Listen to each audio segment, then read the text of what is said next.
What's going on, everyone? It's episode number 11, number 11 of the Citadel of Hype podcast. And today we're really excited to be revisiting the hero's journey. I'm joined by my co-host, my lovely co-host from the UK, Gemma from Secrets of the Citadel. Oh, I love it when you pretend to do an accent that's nothing like mine and nothing like English. Hi, Kyle. Hi, everybody in the chat. Thanks for joining us today. I'm really excited to be here. Let's get into this. So today, so everyone understands, this is more of a presentation than the Q&A style that we do. However, we have allotted about 10 to 15 minutes after the podcast is over, just in case any questions that you might have about what we're talking about today. But Gemma, we've been really enjoying these podcasts, and we covered this topic before with a different character, Jon Snow, and he really fit the archetype of what a hero is within the hero's journey in the Campbellian myth, the monomyth, the hero's monomyth.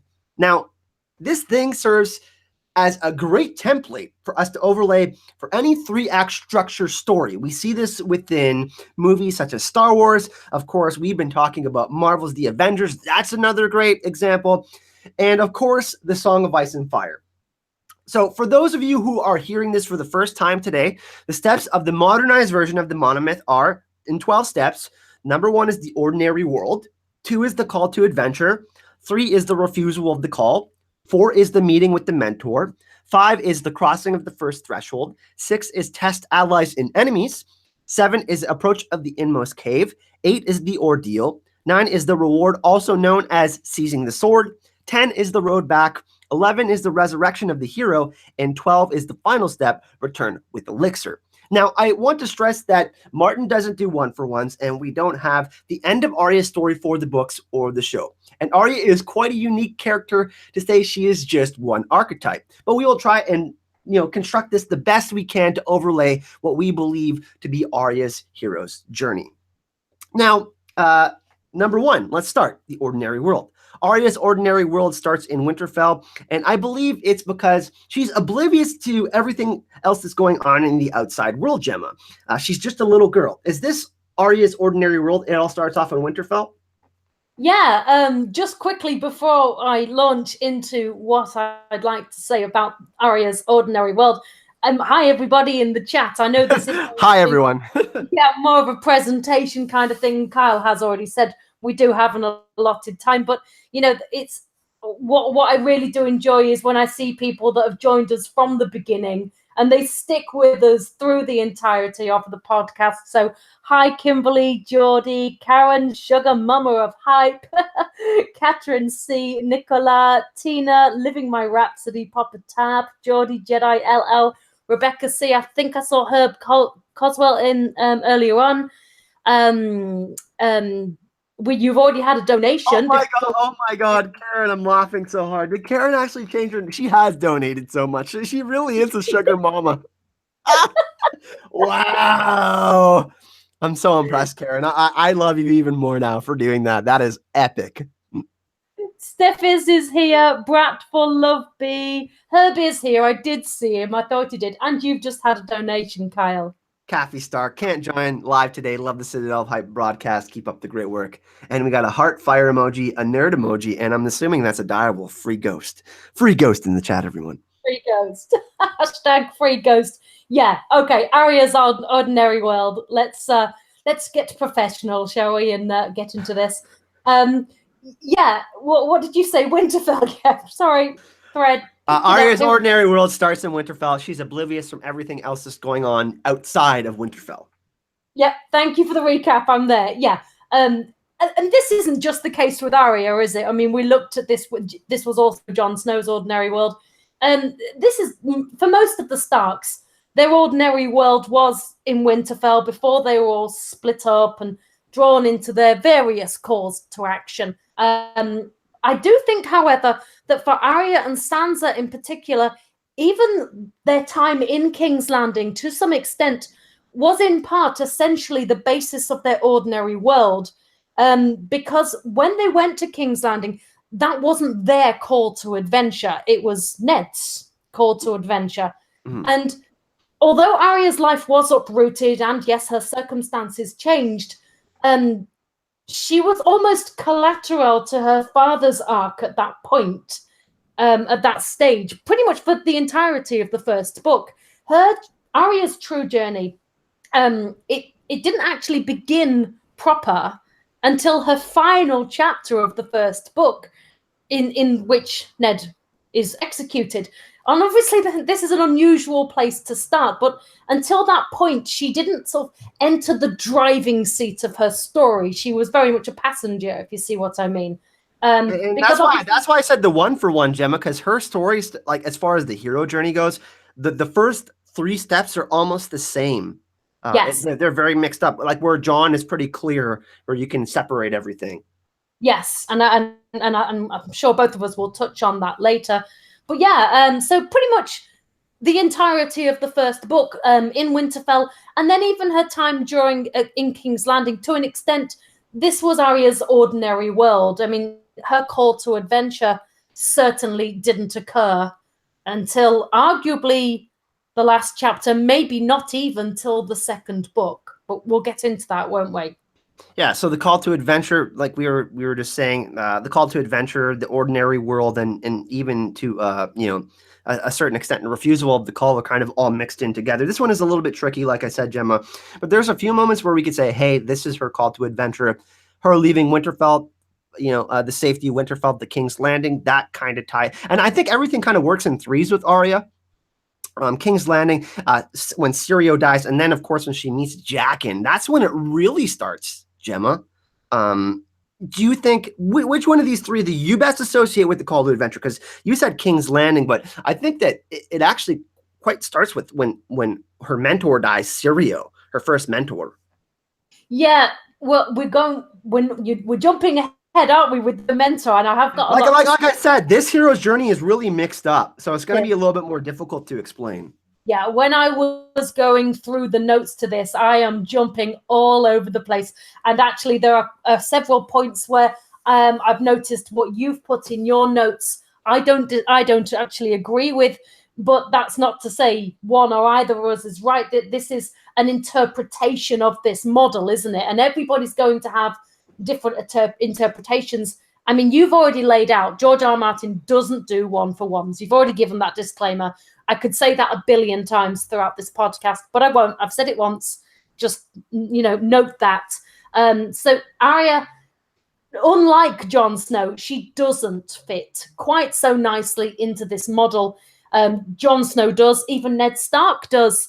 But Arya's call to adventure for me was Ned's death, because this was her inciting incident. Until that point, she didn't have a goal or a mission. I mean, she had personal desires, right? Like, she wasn't happy to be penned in by the restraints of her gender.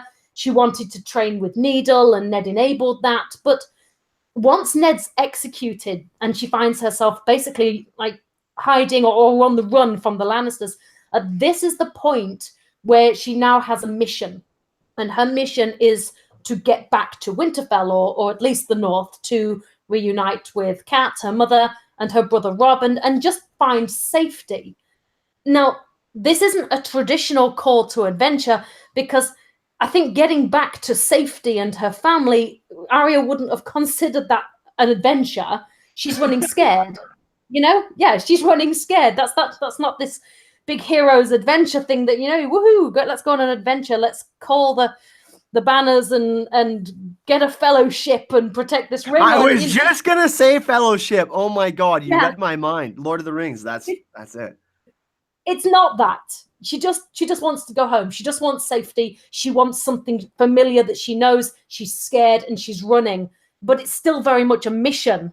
And this is when she shifts into the driving seat of her own story. There are many stories where the adventure element of the call in the hero's journey occurred, but the notion of adventure wasn't on the protagonist's mind.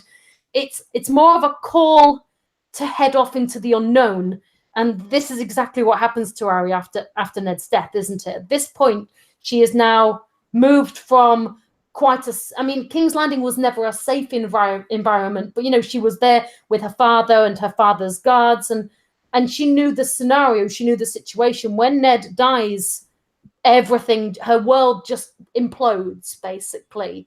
So and there's great foreshadowing for this. Arya says, "Can I be the lord of the Holdfast?" Ned says, "You will marry a high lord and rule in his castle, and your sons shall be knights and princes and lords." And Arya says, "That's not me." So this is an allusion to what's going to happen later on with Arya. It's not going to be your traditional hero's journey. She's not going to be your traditional Stark. She's not going to be your traditional female heroine that you see within a movie like Princess Leia or other movies like an Avengers. It's a really really different journey for Arya. Yeah. Now, refusal of the call. This is I kind of want to quote Leanna Momo. You refused the call. I can't do her voice.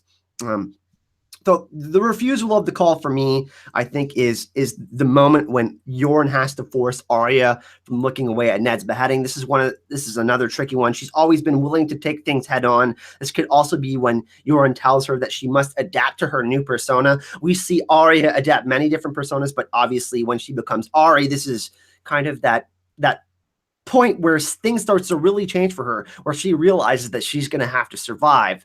And Yoren's telling her that she doesn't want to get caught by the Lannisters. They will use her as collateral. So what are your thoughts on this, Gemma? Refusal of the call. Yeah, I'm pretty much with you on this one. This is one of the few I am with you. Jeez, we're agreeing on this one. Jeez. Yeah, I mean, I've got a slightly different take, but essentially the crux of the matter is I actually think Arya's call and her refusal of the call, they kind of come at the same time. And that is, again, the moment of Ned's death, because the refusal in Campbell's monomyth marks a moment when the proposed adventure becomes a negative thing to the hero. And like I said, it's really doubtful that Arya at this stage would have considered fleeing from King's Landing and hoping to stay alive, not knowing who she can trust and seeking the safety of her home and family. That's not something she would ever consider an adventure. So this call to adventure immediately becomes a refusal of the call, because she's still a victim at this point. Before she's not able to tackle any issues head on, and she's sliding into the driving seat of her story, but she hasn't got her hands on the wheel yet. When Yoren tells Arya to come with them, I mean, she does have a mission to get home, but she didn't really have much choice, really. She's still quite passive at this point. The story is still happening to her at this stage, isn't it? It's really interesting. People are chatting in the chat. Like I said, we aren't going to be as interactive with chat as we usually are for these presentations, but you guys are saying, LL said, I wonder if D&D did, quote, refuse the call. And this is going to come up later with some of our discussion points, especially during the reward one, seizing the sword. We see this a lot with different characters, and we're gonna talk about that. But it's interesting that everybody is noticing that yeah, Martin literally is hiding the hero's journey within so many different characters, and it's funny that everyone is really pointing that out in chat. I love that.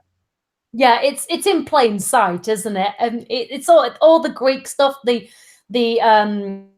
Norse mythology, the Cthulhu, Lovecraft, all the influences, they're all in plain sight, aren't they? You just need to know them, and you just need to know what you're looking for, and then it becomes quite obvious almost, doesn't it?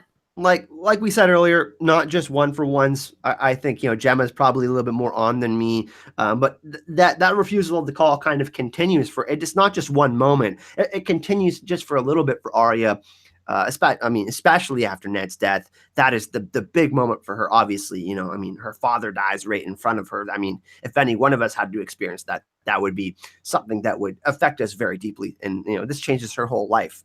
So this is kind of the point where things start to go really, really different for Arya. Now we're going to move into meeting the mentor, and this one's really interesting because Arya's had 3 really big mentors, 4 men. We can even argue 4 maybe. This is part of the reason why, like I said, we don't do one for ones, or Martin doesn't do one for ones, and we can't directly compare one instance to another.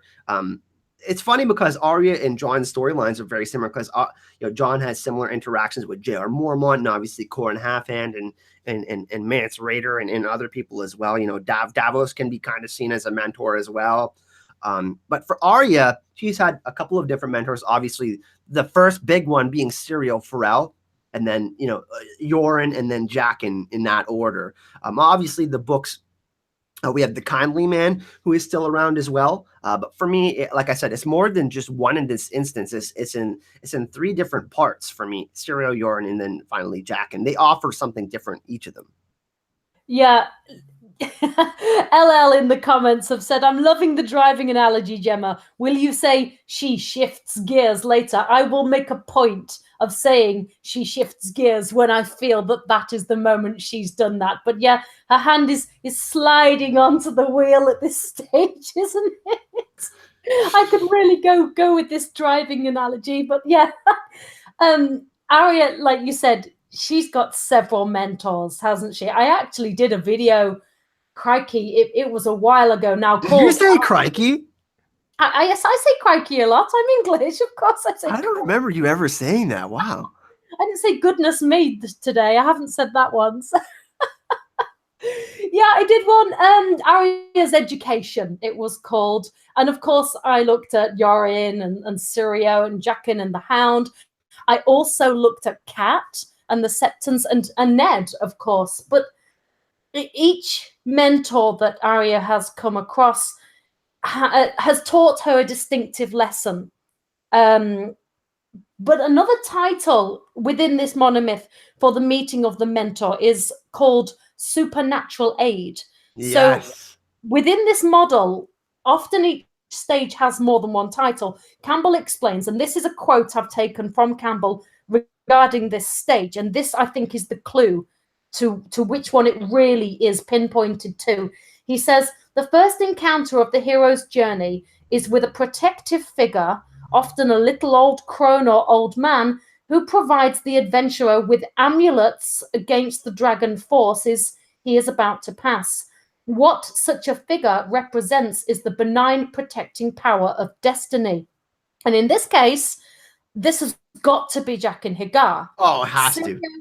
It has, yeah. Syrio, Ned, even the Hound, they all taught Arya things that will stay with her, important lessons that she will need for her survival. But as far as her hero's journey, which will take her to the House of Black and White, goes, crossing the threshold into this supernatural world, it's Jaqen H'ghar that sets her on that path with the coin and, of course, the words Vala Morghulis. Mm-hmm.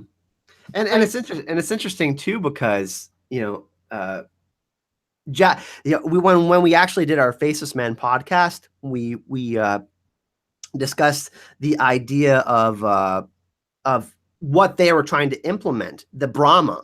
And Brahma actually means the full realization of your destiny. So we never quite knew what the Faceless Men were up to, like their intentions with Arya, but it did make her realize at a certain point, within the show at least, we got that she needed to return to Winterfell at some point. We will discuss this later, but yes, it does relate to Jaqen. It has to. I mean, how much, like you said, there's not this one for one, and yes, you could consider all of the mentors in some way, but as far as her specific journey goes, it was Jaqen that enabled her to, go on that path. And it's really interesting because most of the times you see, like, whether it's with Jon or whether it's with Arya or different characters, like it's sometimes with people they don't necessarily like, they make them realize things, or someone that we didn't expect. You know what I mean? Like Sansa, she's all grown up now. She plotted with Arya to get rid of Littlefinger, and we see even Mel. Even though Jon might not agree with how she's doing things, she still affected his story. So it's really interesting to see how these certain characters, like Jaqen, we don't know his intentions, but they ultimately lead to these characters growing up and becoming and realizing their full potential. Yes. Now, yeah, sorry. Stage 5, doesn't it? Yeah, crossing the first threshold. Now, certainly this could be the moment where she takes on the persona of Ari and leaves King's Landing. Is very similar to a lot of other characters. Gemma, you okay? You drop your microphone. Dropped my microphone. Sorry. Carry on. Man down. It's very similar to what a lot of the other characters' journeys that we see. Of course, at the end of season 1, we see this, and at the end of the Game of Thrones, we see Jon being at the wall. Daenerys is heading off into the Red Waste. They're setting off into these different locations where they know their lives are going to change. They're on their adventure now. They are past that point of like there's like really no return. They're on the road to an adventure. And like you said, call to adventure. So of course, there's a couple of different things we can discuss with Arya. Harrenhal is a really interesting one, Gemma, because this is when Jaqen really starts to have a bigger influence on Arya. Obviously, after this, she starts to believe more in Jaqen because she does get 3 names from Jaqen, and he does fulfill that promise to her. But then of course we got the Brotherhood. So when do you think the crossing of the first threshold is? Is it when she leaves King's Landing? Is it at Harrenhal, or is it later on? I think it's later on, and I actually think it's a lot later on. I mean, she kind of dipped her toes in at Harrenhal, but she didn't. I'm just going for it with the metaphors today, aren't I?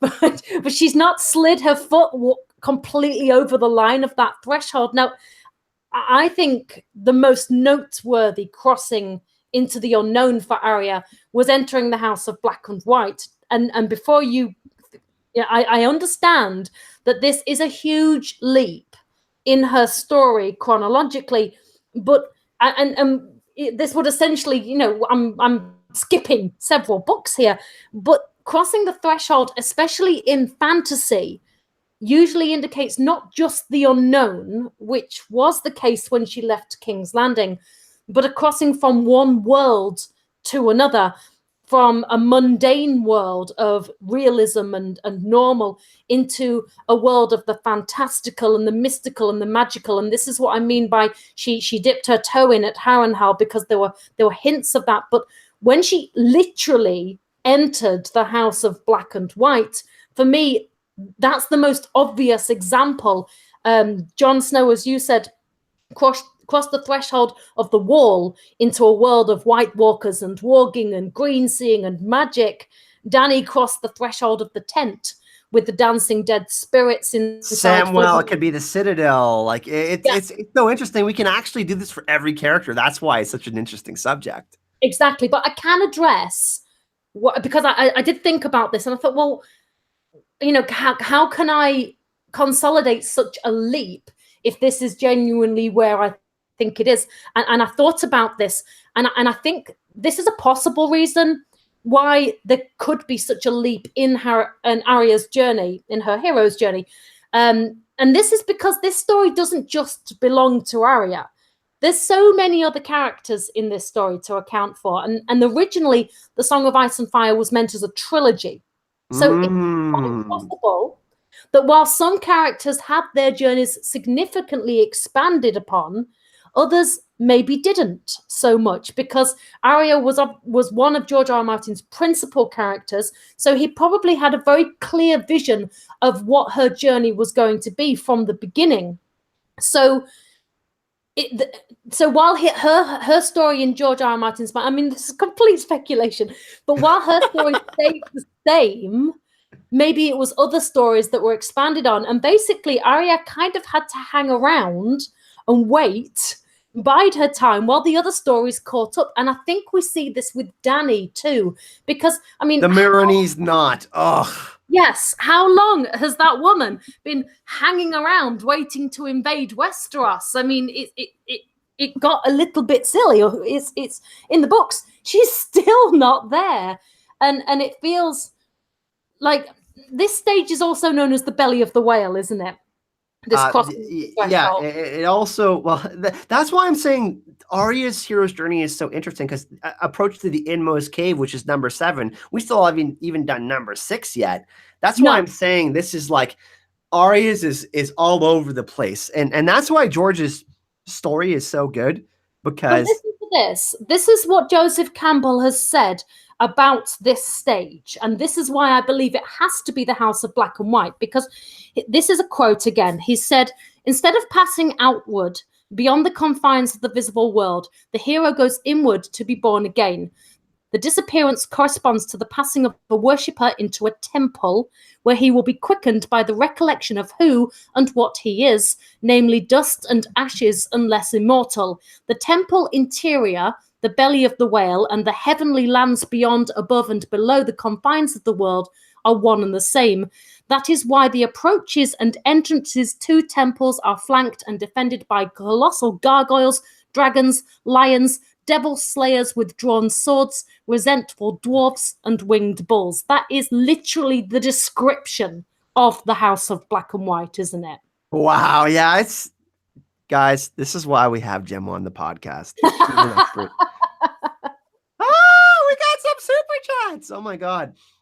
Sorry for the squeal, guys. I just got excited. Papa Tab. We're going to get back to what Gemma said in a second here. For the Citadel, for the hype, for Long Journey, and for the short. Thank you so much, Papa Tab. We appreciate that. Who is also a recent patron of the channel, my friend. And Catherine says, sorry, sorry I'm late fee. Well, if we're giving sorry I'm late fees, I'm not sorry. Sorry I'm late fee. What? You guys are absurd, man. I love that. By the way, Gemma, yesterday I told you they made 26 donations and $310, which is just absolutely that is absurd. Insane. My daughter had a sleepover with her friends, so my night was a lot less fun. Anyways, we love you guys. Thank you. But getting back to what you said, it is really interesting because the House of Black and White is literally a temple. Right? Yeah. Temple of worship. Like George R. R. Martin took that sentence, that quote from Joseph Campbell, and said, "Yeah, I'll have all the above, please. Thank you very much." And that's why we're doing these podcasts. That's why we're covering the hero's journey, especially Norse Norse mythology. I said that way too fast. But that's why we're doing this, because when I go back for my next reread, I'm going to read it as if I'm looking at the hero's journey for each character.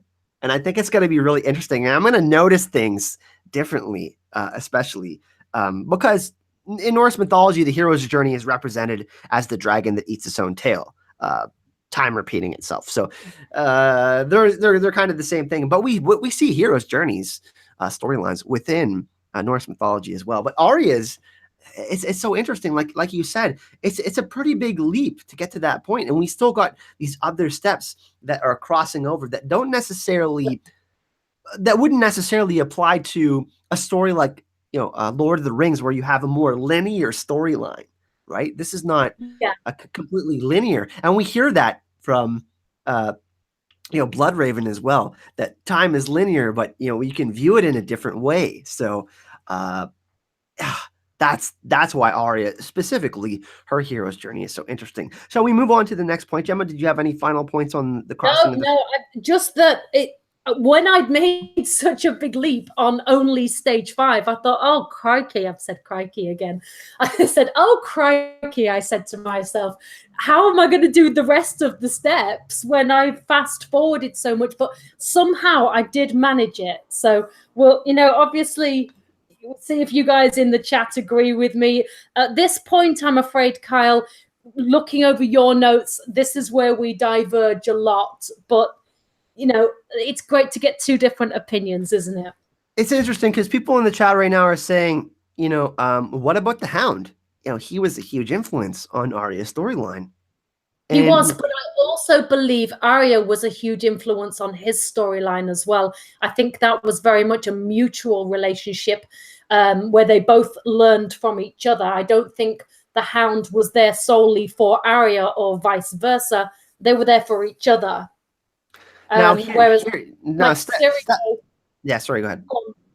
No, and some of her other mentors were more plot devices purely for Arya's journey, like Syrio, and maybe arguably Jaqen H'ghar, because he disappears in the books. We don't see him beyond when he changes his face. Obviously, there's many theories regarding Pate and the alchemy and all of that. But as far as Arya goes, the Hound wasn't a plot device for Arya. The Hound was very much an entity and a character within his own right. Angel Johnson, thank you for your donation. She's asleep. Angel, thank you for being asleep. We appreciate that. Now, this leads into step number 6, tests enemies and allies. This leads perfectly into this step, like, because Arya is being tested over and over, especially by the House of Black and White in Jaqen and the Faceless Men. She's really had to reinvent herself on multiple occasions. We know that she's actually had to adopt different personas to fit into different storylines. Like you said, Arya has really affected Sandor's storyline, and she's obviously been at Harrenhal, and she's been in Gendry's storyline. So she's affected multiple characters on their own hero's journeys. But what are your thoughts on this, Gemma? I mean, this is a really, really interesting one because, people are talking about the Hound in the chat, and obviously the books in the show are a little bit different. The books, she encounters Roose Bolton at Harrenhal, and then obviously Tywin in the show, and then she obviously meets up with some of the Brotherhood, and she enjoys some of them, but not all of them. This is probably one of the most interesting steps for her. Yeah, and possibly it's one of the hardest to pinpoint because tests and enemies, I mean, she's definitely not been short of that over the course of her journey, has she? I mean, Arya is probably one of the most tested characters in this entire series, with perhaps bar Jon, but because, she's just, and she just keeps getting back up, doesn't she? But I think this in particular, I mean, we could sort of add up every single time she's had a trial or a tribulation. George R. R. Martin just loves throwing stuff at this poor character, and we love watching it or reading it, obviously. But I think this is this. You said this at the very beginning of this podcast. It happens in threes, doesn't it? She's had loads of trials and tribulations on her journey through the Riverlands to the Twins, eventually over to Bravos. But I think if we're talking about 3 very big, potentially life-changing forwarding of her plot kind of tests, this can be attributed to Arya's time in the House of Black and White. And again, I know I've skipped ahead of you again here, but hear me out. She fails her first test and she's rendered blind. And that in itself, the being blind, becomes the second test, which she then passes. And as a reward, she's given the Acolyte's robe and assigned to begin her first apprenticeship as a faceless man, as nobody.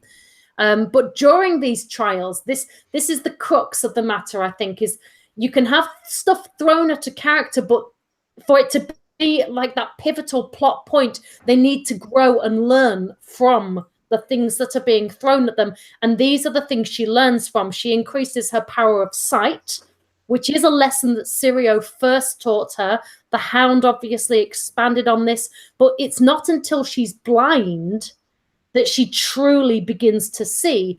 And by sight, of course, I mean using her other senses. She's also a better liar, and she's better at detecting when other people are being frugal with the truth. And she also becomes an incredibly powerful skin changer during this period. I mean, she is warging Nymeria across the sea, which is insane. She's also skin changing other animals, cats and what have you, and she's seeing things through the eyes. And so these tests are actually forwarding her development as a character and creating the character that she needs to be to approach those final stages. Now, this is interesting, Gemma, because test allies and enemies, she essentially goes through all 3 of those in Bravos, all 3 of those at Harrenhal, and all 3 of those in King's Landing. It's, like I said, it happens in threes, right? I'm totally in agreement with you about the House of Black and White, but I just find it so interesting that it's happening, like Arya's, especially Arya's story. It happens multiple times. Like the hero's journey is shortened in each of these steps, like it's repeating. Yeah, it's almost like she's got a little mini hero's journey within this larger hero's journey, isn't it? I mean, if we're talking about 3 tests, you said King's Landing, 3 tests, Harrenhal, 3 tests, and then she's moving on to these 3 really, but each test has been like expanded upon the next time around, and she's got stronger and more adept, and she's developed her powers, so to speak. But that would mean, as far as the books go, her final test in the House of Black and White hasn't happened yet. Yeah, definitely. And that got to be to do with, I mean, and it could happen in a very similar way. I think she's going to fail the third test, but I'll more on that later. Just stick a pin in that. But failure is important to, I mean, even the blindness that we see, she like being blind to something literally, not being physically blind, but being blind to what someone said to you and realizing that later, the idea of realization or transformation, which is what the hero's journey is all about. Transformation is certainly something that I think we will see in the books as well, like no doubt about it. But I've jumped ahead of you because I know in your notes you've talked about the blindness a lot in the next stage, haven't you? And I'll expand upon what you've got to say about this. Now, approach to the Inmost Cave. This is right before the ordeal. And this one is extremely interesting because me and Gemma differ a little bit here. But it's when she's training with the Faceless Men and the idea of becoming no one and having to give up Needle and being a Stark, going back within herself, reflecting upon these ideas, whether she wants to make that change or not. And then, like you said, Gemma, getting blinded. She has to endure blindness before she can see the light, essentially. So, we talk about the idea of being Lightbringer, not just being a physical thing, but something that is transformational with each character. That's why I say there's multiple Azor Ahai moments within all of these characters. The hero's journey has an Azor Ahai moment for the characters that we see in the end game. But could this be seen as the Dark In Cave or the Inmost Cave? The Arya going blind? Is that the moment I think it's connected. I think it's the lessons she's learned from being blind. I think this is to do with her being blind to herself. So yes and no. I don't think we've reached this stage in the books yet, but I think we are incredibly close. We are on the periphery. She is shifting the gears. I knew it was coming, man. Yeah, for me, as far as Arya goes, this is going to be the point of her ultimate test. And this, as you said, will boil down to the choice that she has to make. Is she no one or is she Arya Stark? And like you said, Kyle, she's hidden Needle and she couldn't give up Needle. Needle is home. Needle is Jon. Needle is Winterfell. She's been walking Nymeria, like I said, from great distances. Her connection with her roots is strong, but she hasn't told anybody that she's obviously stashed Needle. She hasn't told anybody that she's been walking Nymeria.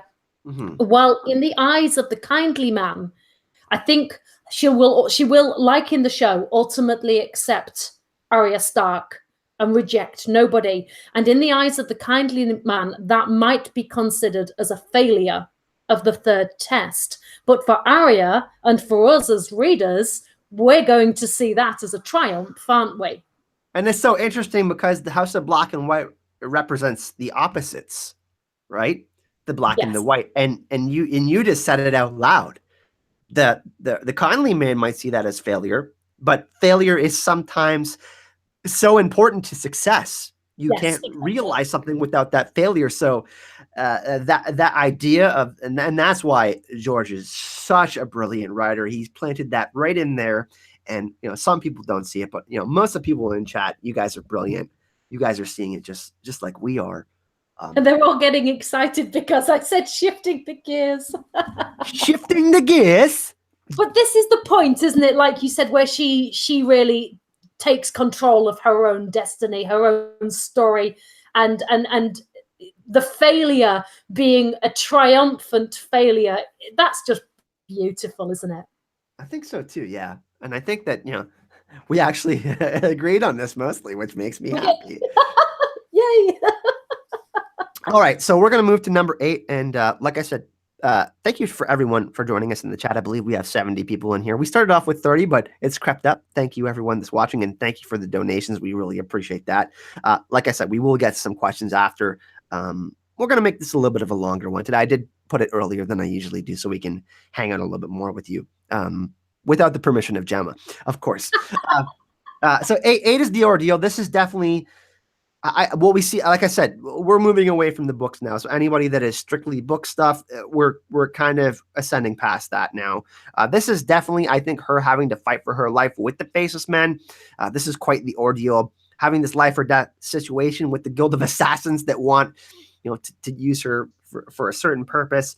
Her having to fight back against the wave. She almost dies, right? And then obviously, Lady Crane, who's another mentor in the show. Even later on in her story, we can kind of see Lady Crane as a mentor. She ends up getting killed because as a result of Arya not listening to the orders of the Faceless Men, not killing Lady Crane. So I think that that's a really pivotal point for me, Gemma.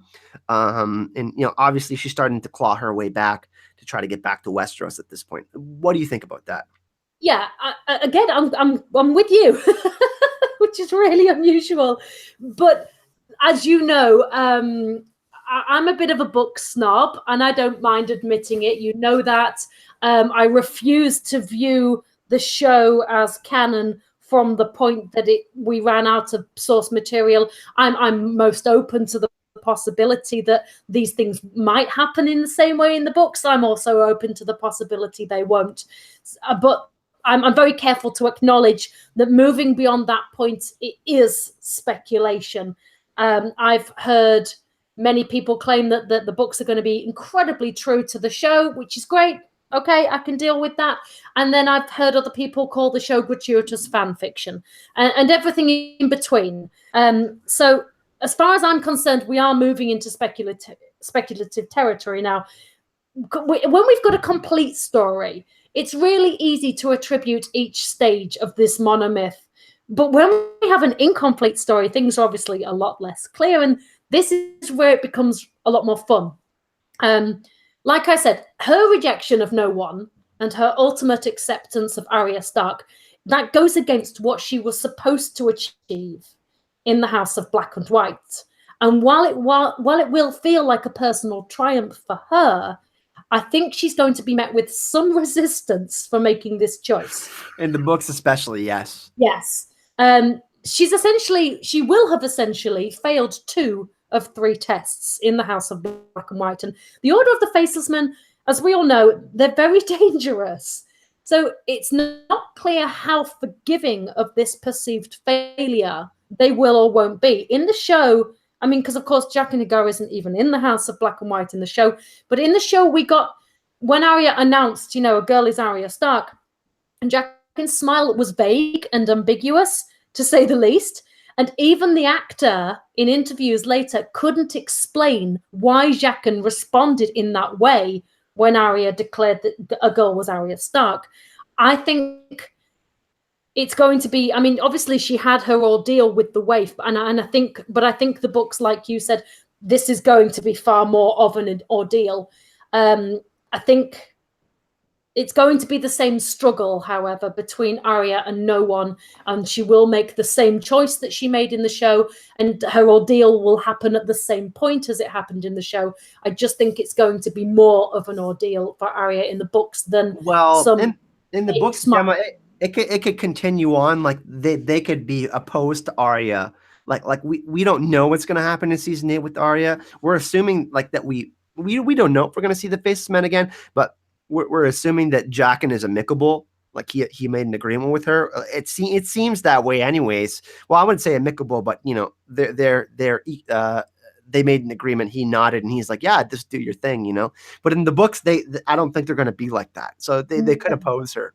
Yeah, I think they will, and I think it will be quite a violent opposition.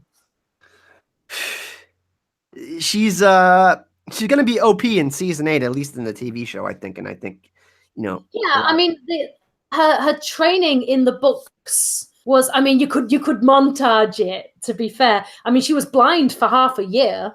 That obviously we had the montage in the show, and the full extent of what she's learned there hasn't yet been fully explored. I still think she's got more to learn, but yeah, because the next stage is the reward. So we're assuming she survives the ordeal. She has to if she's going to continue on this hero's journey. In which instance, the reward is also named Seizing the Sword, Gemma.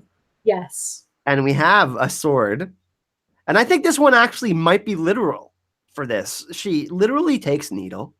She points it at Jaqen. And I think in the book she will...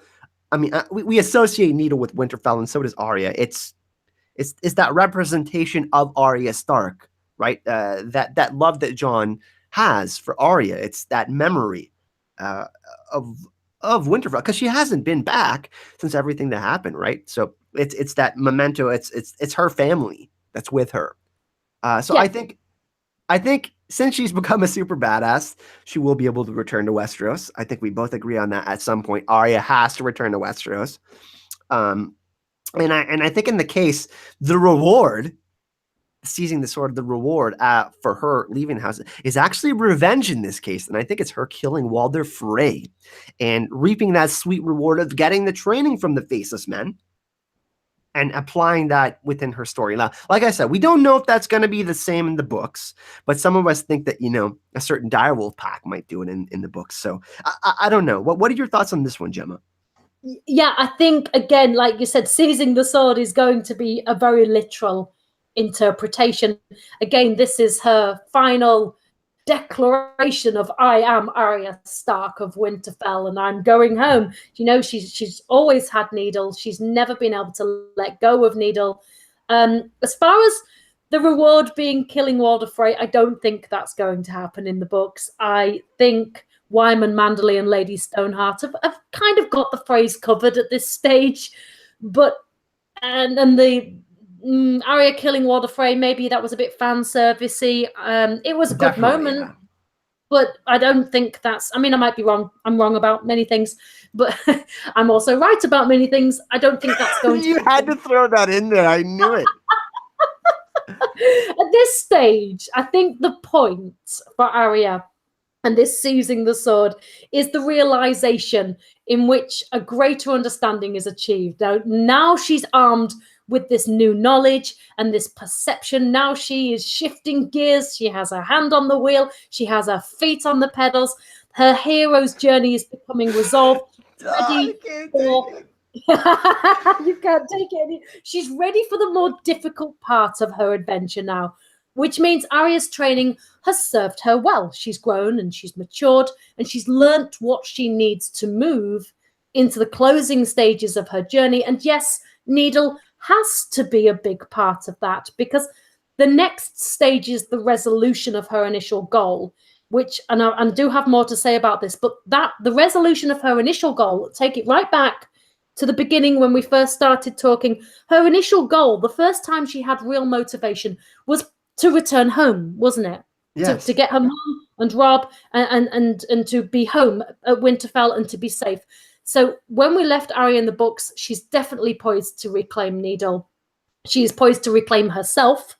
And then the only logical step from that point onwards is to return home with the skills that she now has to tackle what is going to be the hardest part of her journey. Did that make sense? Yeah, I was listening in awe. Like I think everyone else in the chat was too, Yeah, I'm in for the most part in agreement. It all really has to do with Westeros and her at some point returning back to Winterfell. Which leads us into point number 10, Gemma, the road back. This one is a bit tricky because we don't obviously have the book source, but we see her made up with Hot Pie. And obviously that's a really interesting scenario because Hot Pie is noticing how much she changed. And she's had to work so hard to get back to Winterfell. So the road back for this one, this is really tricky for me. But I think it could be when she meets with Nymeria and she has that realization that she has to get to her own pack. Is that the road back for you? Yeah, it is. I know I've just bashed the show a bit, but I'm going to backtrack. I'm going to flip flop now. I can actually see a lot of this happening in a roundabout way in the books too.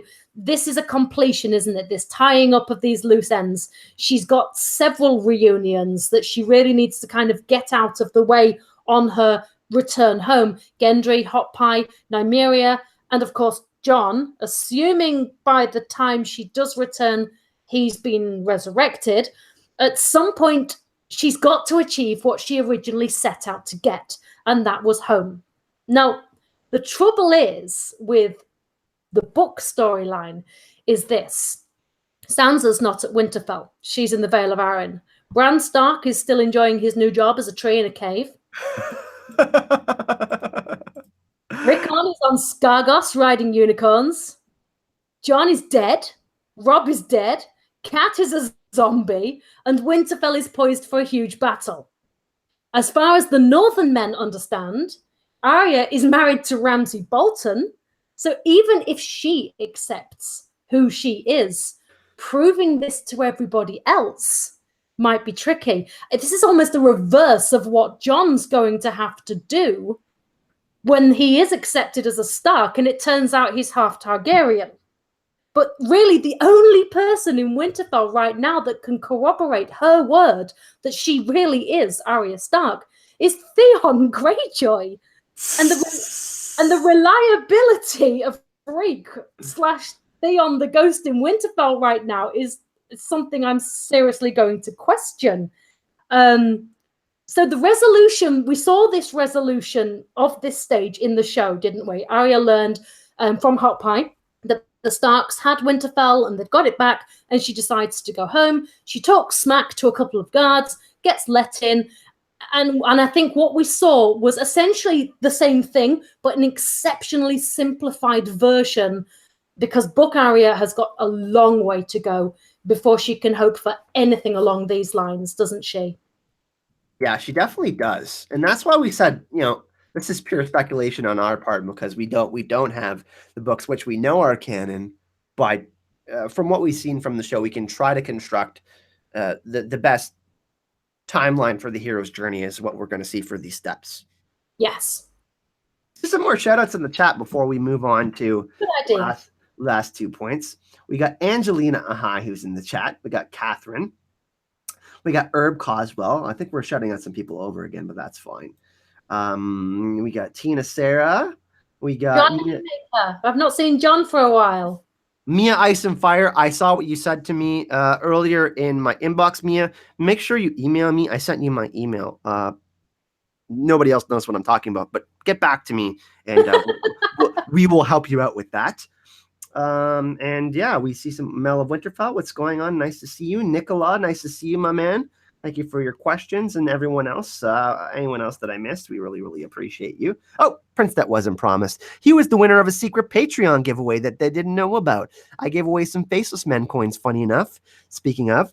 And speaking of that, I think that before we get to the next 2 points, there is going to be another giveaway. I haven't started it yet, but I'm speaking with Shire Post Mint, who is the sponsor for this podcast. They're going to be at Con of Thrones with us. We are going to be giving away some more coins, and we're just deciding on what we want to do for the next giveaway. So that'll be up in the next couple days for you guys.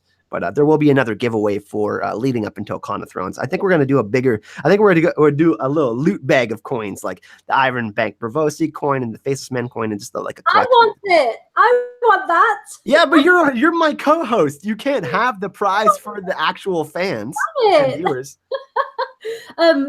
I know we've said we're going to save questions to the end. I do just want to quickly address this one. Nikolai Juriken says, Gemma, isn't Sansa married to Ramsay? You said Arya. I'm desperately attempting to cover both book and show, and we've reached a stage where they're very different. In the books, Jane Paul, who was Sansa's handmaid, has married Ramsay under the guise of Arya. So most of the Northern men don't really know what Arya Stark looks like, because she went to King's Landing, and in the North it's very big. So they all she's basically posing as Arya Stark. Sansa Stark's got nothing to do with Ramsay in the books, but Sansa in the show has kind of adopted Jane Paul fake Arya. It's all very convoluted and complicated, actually, when you try and explain it, isn't it? But yeah, essentially it's both, because I'm trying to talk about both book and show, which can be a tricky business, can't it, Kyle? Yeah, absolutely. Which means we're going to go into the next part. I see Christine is in there. She says, better late than never. Nice to see you, Christine. Kimberly, Michael, 4 a.m. in Australia. Michael, you are a champ, my man. We're going to put you on the wall of hype for that. I'm not going to show it right now, but you will get up there. Big E, nice to see you. Okay, let's get on to the next point, Gemma. We got 2 more points here. The resurrection of the hero. I think this is when Arya kills Littlefinger. You know, she gets her revenge. Okay. Uh-oh, here we go. How do you know it's coming? I just can't see this happening in the books at all. I hated that storyline. I hated the Littlefinger, Arya, Sansa. It was just stupid, but I'm not going to get triggered. I'm going to move on. Did you say triggered? Oh my God. Arya's resurrection will be becoming Arya again. Like I said on the last point, even if she has accepted this, others may not so readily. Her ultimate rebirth will be being accepted as Arya Stark in everybody's eyes, not just her own. And to achieve this, she's going to need at least one of the Starks to corroborate that she really is Arya. And aside from Theon, like I said, there's literally right now no one in Winterfell presently that can do that. So yeah, I just I can't, don't get me started with Littlefinger being killed, but no, just no. Next point. This is the final point. This is Return with Elixir. And this is the culmination where the hero has found victory or some semblance of peace, and they return to the point where everything started. So I think that this one's going to be tricky. I think me and you are going to have different versions of this. She's a she-wolf now. She's always had that list in her mind. Is it possible that her return to elixir is the return to her now true nature? And I think it's actually, you know, the more and more I think about it, I think that Arya is actually going to kill Cersei and get what she wants. And I think that she's actually going to end up leaving Westeros. And which is funny because she's returned to Westeros, and we do see that she's found her safety in Winterfell. But I think that our Arya is a lot like the story of Nymeria. And I think she's going to end up in Bravos as an actress. And I know this is completely going off the rails, but I think she's going to end up somewhere else other than Westeros. And I think that she's going to be at peace with that. I know you think she doesn't survive, though, so we have a little bit of a different prediction. But I think her return to Elixir is her getting some revenge. I know she gets it in the show with Littlefinger, but I think I'm going to take it even further, and I always associate with her list. And I think she's going to kill Cersei. Yeah, I think if she does get revenge by way of killing somebody, it won't be Littlefinger. While I'm banging on about this point, you guys, I've noticed a couple of you in the chat have already proposed alternative ways Littlefinger could have died. I'd love to see all of your ideas of how Littlefinger should have died. So, yeah, lay those on me while I bang on about this. I know I keep saying I think Arya will die in the end, but I'd just like to make it clear, there is no character in this entire series that I wouldn't love more to see sailing off to the unknown, into the sunset, with an adventure and a life of mystery and wonder ahead of her. Mastery leads to freedom from the fear of death, which in turn is the freedom to live or the freedom to die. I don't think Arya ultimately surviving or not is even the point of her journey. The point of her journey is freedom. She'll no longer be afraid. She'll no longer need to question who she is. She'll no longer need to hide and deny her identity. I don't think it's her survival that matters. It's not the destination that it's important. It's the journey, isn't it? So you agree with me because Arya gets to do what she wants. Yes. If that's your interpretation, Arya's quest, it's always been one of identity. And her ultimate resolution is, or has to be, the acceptance of who she is. Perhaps she will have to learn to do without the acceptance of others. Perhaps it will be the acceptance of others that will give her those final stepping stones that she requires. Perhaps she'll never fully achieve this in the way we assume she might. And her ultimate acceptance will be that she doesn't even need to be Arya Stark or anyone else for that matter. She can just be herself. And we may even see in Arya a Jungian ego death, which is a complete transcendence of the ego and the self. And that's pretty much my final point on Arya. I think the unknown. It actually relates to the House of Black and White and the Faceless Men, because they have a sort of they I don't want to say they've exactly adopted Hinduism, but the idea of ego death is something that is explored within that religion, Yes, especially within Buddhism as well. So yeah, I think that we actually did pretty good today. We didn't disagree as much as we thought. I'm loving some of these suggestions.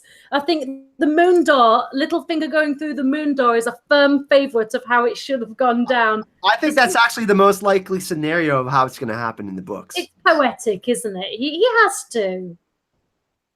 But you know, but it could. But he's going to get betrayed somehow. He's going to get outsmarted by Sansa, I think. Littlefinger should have been beheaded.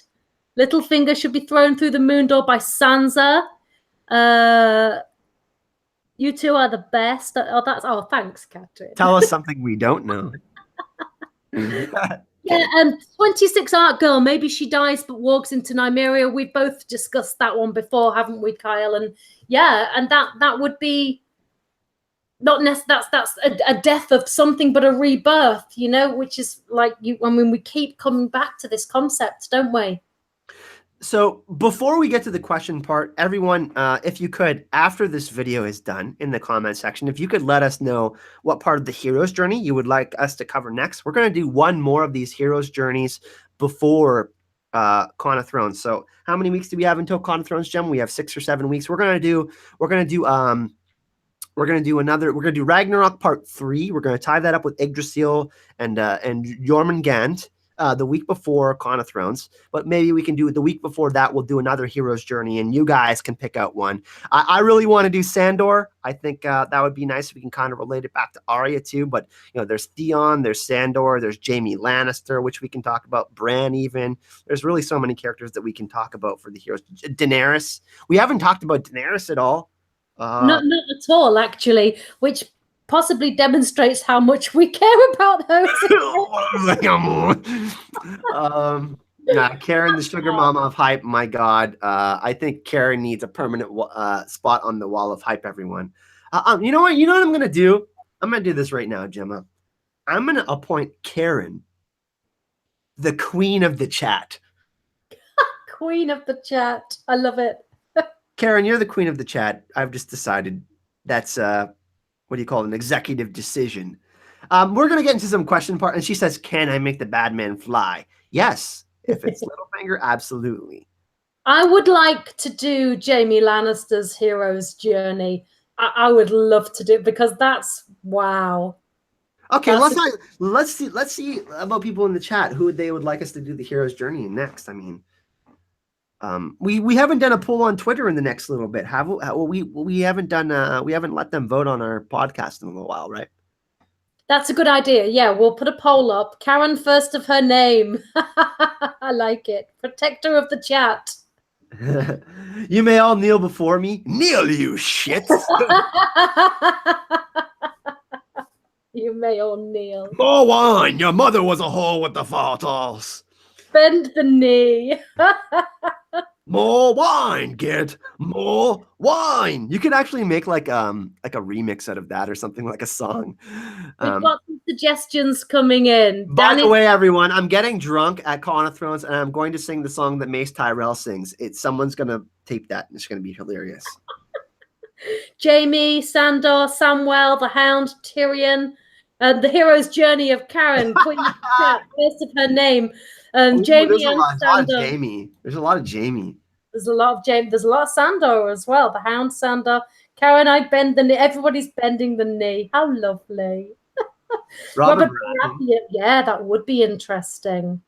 We're Sandor. actually doing a podcast tomorrow night, aren't we, Kyle? Have you told everybody yet? Everyone, we're doing a podcast tomorrow. It's going to be at 1:30 p.m. Eastern Standard Time. And for those of you who are really excited about Marvel Avengers Infinity War, we are doing a whole podcast on Thanos, the Black Order, and the Infinity Gauntlet tomorrow. Yes. Yes. No idea how excited I am to talk about Thanos and the Black Order. Oh, the Black Order.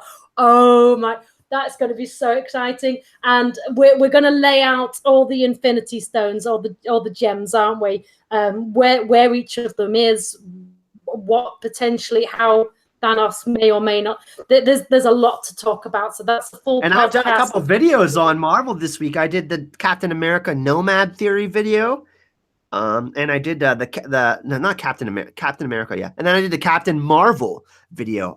Talked about her origins and how we're gonna see her too. So me and you are still gonna do that predictions podcast at some point, right? Yeah. I've seen something really interesting, and I'm not going to say it right now because this is a potential huge spoiler, but I'm going to show you it later when we're off air, Kyle, and it's to do with Captain Marvel and Infinity Wars, and you are going to it's going to blow your mind. I can't wait to show you. I've also got a video that I will be releasing on Sunday or Monday for you guys. It's about Thor and his new weapon and the Guardians of the Galaxy, especially Groot and Thor. I'm going to talk about that because Thor's got a new weapon in the trailer, and I know he's becoming even more Robert Baratheon with his Stormbreaker now, isn't he? Stormbreaker. That's what I want to talk about. And in the comics, there's these Kree that are actually part trees. They've evolved into humanoid trees, and I think that's where they're going to go with Groot. And I think Groot is actually going to make the handle for Thor's next weapon, and it's going to be really because Mjolnir, the Mjolnir, that's how you say it. I call it meow meow because I can't say it. Mjolnir. Thor's hammer got destroyed by Hela or Hell, which we actually talked about in the Ragnarok episode a couple of weeks back. We did, yes. But I'm gonna talk about that, and then yeah, I got a Gendry Baratheon video for you guys, and also some more season 8 stuff for you guys. But we'll talk about that after. Let's finish up this. You guys get to ask some questions. We got about another 10-15 minutes, Gemma, that we can do this, and then we're getting into the bonus podcast. We're actually going to talk about Gendry, and we're going to talk about Marvel Avengers Infinity War in the bonus podcast. We are. So lay some questions on us. Otherwise, we'll go now. It's up to you. Kristen Winterfell said, Kristen Winterfell had an interesting thing. He said, tinfoil. He thought that that they were going to bring in some of the X-Men in the fourth Avengers movie, possibly. Maybe Sansa, Dark Phoenix. That'd be interesting. Because Thanos. A lot of hype surrounding Wolverine, isn't there? They didn't get their act together soon enough for it to be in the first Infinity War. The Infinity War, it was going to originally be parts 1 and 2, wasn't it? But they changed the title and they haven't released the title of the second one yet. So far, we just know it as Avengers 4. I think it might be Secret Wars, where one of the Avengers is actually a Skrull, and a Skrull they look kind of like Thanos, but they're smaller. They're green, and they can shapeshift into people. And I think that we might get a surprise. It might be called Infinity Gauntlet. I think the first one is going to be the collection of the gems. I don't think he's going to get them all, though, Gemma. Too much. We need to save this for tomorrow. This is a Game of Thrones one. Tomorrow is Marvel. See, we can't stop ourselves. We have to stop talking about this. Actually, you know what? I'm working on a theory for the Soul Stone as well. And I think it's actually, believe it or not, in Tony Stark. That's going to blow your minds, guys. I got a crazy one for that. Okay, now let's get back into Game of Thrones. We're going to talk more about Arya, finish this podcast. You guys get to ask your questions. We're going to try to do as many as we can within 15 minutes. We're trying to bring this back round to Game of Thrones, and all of the questions in the chat are Marvel related. I know. You know what I love too is the fact that last time when we did the podcast in your channel, we had like 210 people, and then we're like, okay, we're switching it up. We're doing Marvel. We only lost like 40 people in the chat, and that shows how popular Marvel is among Game of Thrones fans, which is awesome. So that's why I decided to do some Marvel videos. I felt obviously I don't get the same viewership that I do with the Game of Thrones videos because I've been building up this channel. By the way, 2-year anniversary stream next Sunday for me. Pretty excited about that. We're going to celebrate that. Herb Coswell, Q&A. 3 ways I see Arya's end going. 1, she dies and walks into Nymeria. 2, she sails west of Westeros. Or 3, she marries Gendry and becomes... Oh, I've lost it. She marries Gendry and becomes Lady of the Stormlands or Queen of Westeros. I would be happy with any 3 of those scenarios. I think it's number 2. I think number 2 is... I think her going off somewhere is the most likely scenario. Scepter, Shanina's Sapphires. Kyle seems to think Arya is the Valonqar. Other than Jaime, who do you bet on, Gemma? That's a tricky one because you did add the addendum other than Jaime, and I think it's Jaime. Jaime's the best possibility, Gemma. But then, yeah, if you think of how the Valonqar is described, the gender-neutral word, Valonqar, compared to the Stranger, the God of the Seven, is actually gender-neutral. Doesn't have a gender, so that's pretty interesting as well. I think there's 3 main contenders, and that's Jaime, Tyrion, and Arya, potentially wearing Jaime's face. But for me, I think it has to be Jaime, and I mean real, actual, proper Jaime. I know not Jaime with Arya's face, or I mean the other way around. Sorry. Yeah, Jaime with Jaime's face. I know there are others, Euron, Theon. That there's loads, but I think those are the 3 main contenders, aren't they? The Prince That Wasn't Promised says nerds are nerds. You got that right. Yeah. Q&A, Pat Stone says, how would the Faceless Men influence Arya in season 8? Well, I mean, I think we're going to see them pop up. They're going to wrap up absolutely everything. I don't think there's a reason why we don't see them again. I think that, it really depends on what goes on with the Iron Bank of Bravos. We know that Tycho Nestoris is going to be making an appearance in 3 episodes in season 8. So that's quite interesting, Gemma. What do you think about that? I mean, I think that, maybe they become unhappy with how Cersei is carrying herself. I think that Cersei's going full Mad Queen at some point. So there could be a scenario where, they get involved. I'd love to... I've dropped my mic again. What is wrong? It's because I'm sat cross-legged on my bed. I would love to see Sexy Jesus one more time. You know how I feel about Sexy Jesus. But because I don't feel that it was resolved properly, that House of... I mean, what was that what he intended all along? I mean, and I'm talking show here. Why did he bring her there? And then why did he seem happy that she didn't want to be no one? And it all just... It felt a little bit anticlimactic. Maybe if I could get some kind of clarification on that would be great. Even it could be a very short scene. I'd love to see Jack and Hagar again, and some just an explanation, really. That would be good. I would kiss Tom Walishka. He's a good-looking guy. He's a beautiful man. Absolutely. He's got that perfect chin. He's got that, he's got like the perfect facial structure.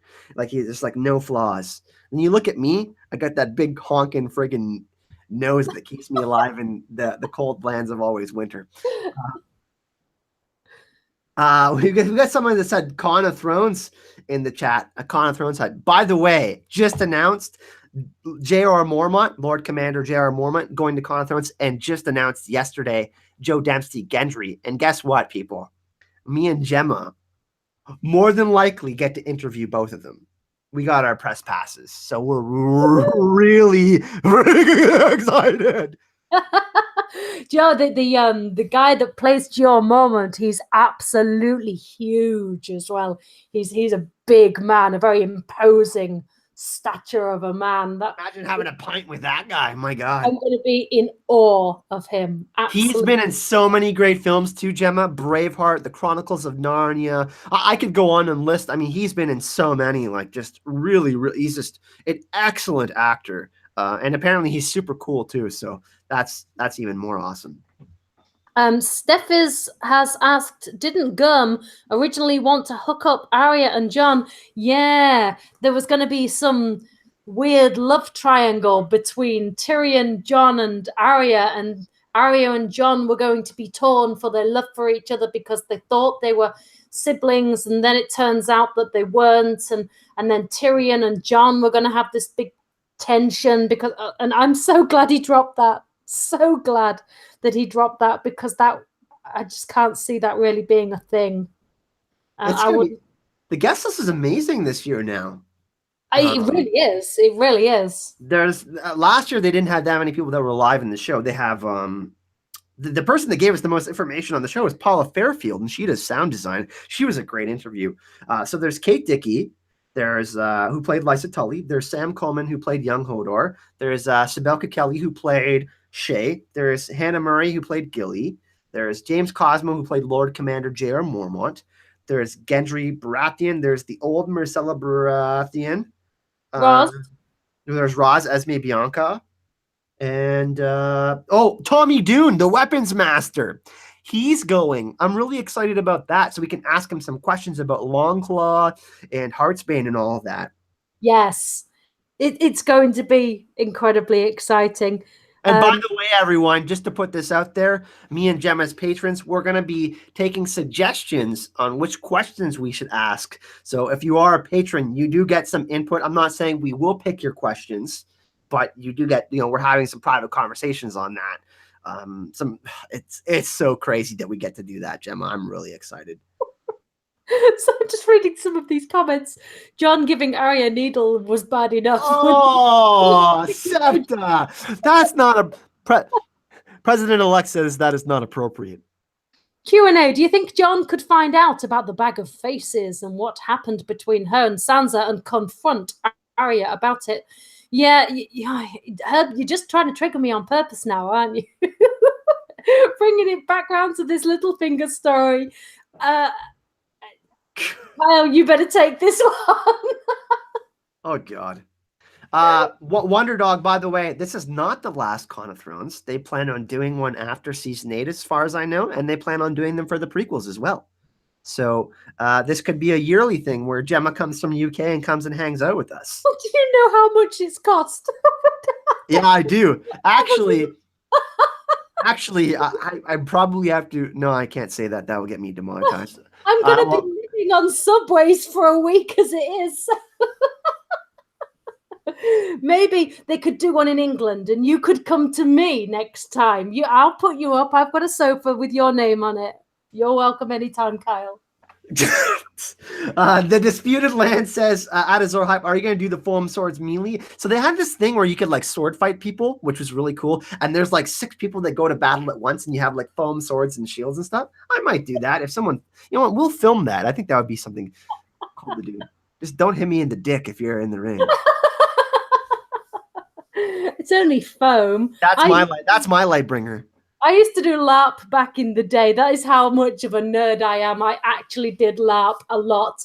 I was the writer. I was the storyteller of the LARP company that we had, and we used to run around the woods. We used to spend hours making latex swords and things. And it's been a while, but I'm not a pleb fighter. I can hold my own with a sword and a shield. I was usually a mage, though, to be fair, because they were way more powerful. But if we go by Skyrim, I was a rogue. Khajiit has wares. I can still remember the name of my favorite character, and you got so attached to your character. Fernariakas, she was called. She was an air mage. She was amazing. I loved that character so much. But Preston likes my comment. That's my Lightbringer. You're laughing at me for LARPing. By the way, everyone, me and George Sartiano, he's going to be coming. He's going to be on all the panels with me and Gemma, by the way, at Con of Thrones. Actually, we're going to be getting one of Sam Coleman who played young Hodor, or Miltos, who played Syrio Farrell, on our duos panel, which is going to be pretty sweet. We don't know who yet. But Phil the Issues guy is also joining us for that. That's pretty cool. But speaking of more con news, me and George are going to Dragon Con in Atlanta at the end of August. And there was 87,000 people there last year. They're expecting 90,000.